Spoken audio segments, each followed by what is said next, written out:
Donc je m'appelle Olivier, donc moi je suis enseignant en cuisine végétale. Ce que j'adore moi dans l'expérience végétale, c'est que c'est très créatif.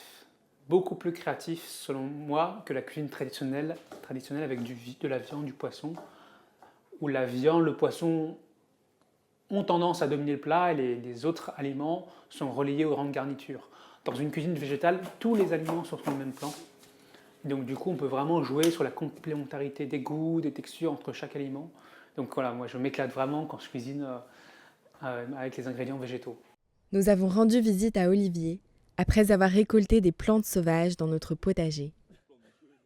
Il y avait de la mélisse, des roses, de l'oxalis, des fleurs de nigel, de la bourrache, des orties, de la menthe et des petits pois. Nous les avons empaquetés et rangés sur nos vélos et on a traversé tout Paris jusqu'à Terra Culinaria, l'atelier de cuisine d'Olivier. Qu'est-ce que vous avez apporté de bon? Plein de choses. Il était ravi de nos trouvailles et nous a expliqué les vertus de chacune de ces plantes. Ah, vous avez trouvé de l'oxalis? Ouais. Ça Il y en pousse a c'est plein, génial. plein de jardins. Entre les maïs et les courges, il y en a partout. Ça va, moi j'adore ça. J'adore ça, c'est vraiment très joli pour décorer un plat et puis ça apporte vraiment une petite note acidulée. Ce que j'aime, c'est d'innover parce que la cuisine végétale, pour moi, est une cuisine innovante. C'est vraiment la cuisine du futur, mais aussi parce que c'est une cuisine qui est bonne pour la santé, qui est bonne pour la planète. Je trouve que les aliments végétaux sont tellement riches en couleurs, en parfums et en combinaisons aromatiques possibles que plus je mange des aliments végétaux, moins j'ai envie de consommer de la viande et du poisson. Et là, ça te donne des idées? Ah, franchement, c'est génial d'avoir apporté ça, quoi. Les orties, c'est super bon, ça a énormément de goût, ça a vraiment une puissance. Ça contient en poids sec 40% de protéines. Donc c'est même plus que le soja, c'est énorme. Ouais, c'est énorme. Et en plus, ça contient vraiment tous les acides aminés. C'est vraiment équilibré, c'est de super bonne qualité.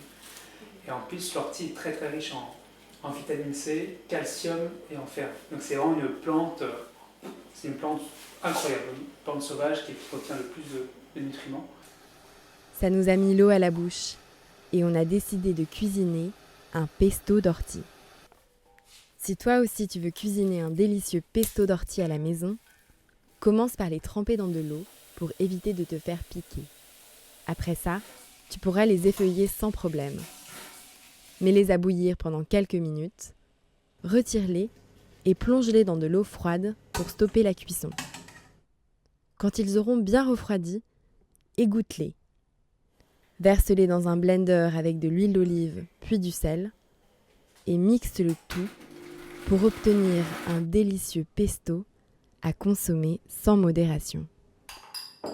Un jour, j'ai eu le déclic, j'ai vraiment voulu apprendre de manière professionnelle la cuisine traditionnelle française et adapter ces techniques-là au végétal.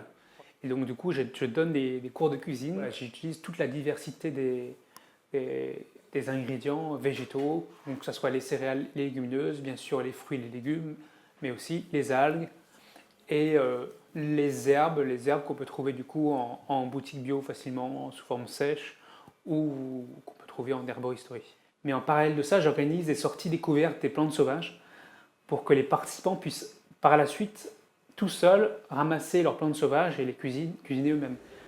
Savoir reconnaître et cuisiner les plantes sauvages, c'est s'ouvrir à une immense diversité de nutriments et de goûts à la portée de tous.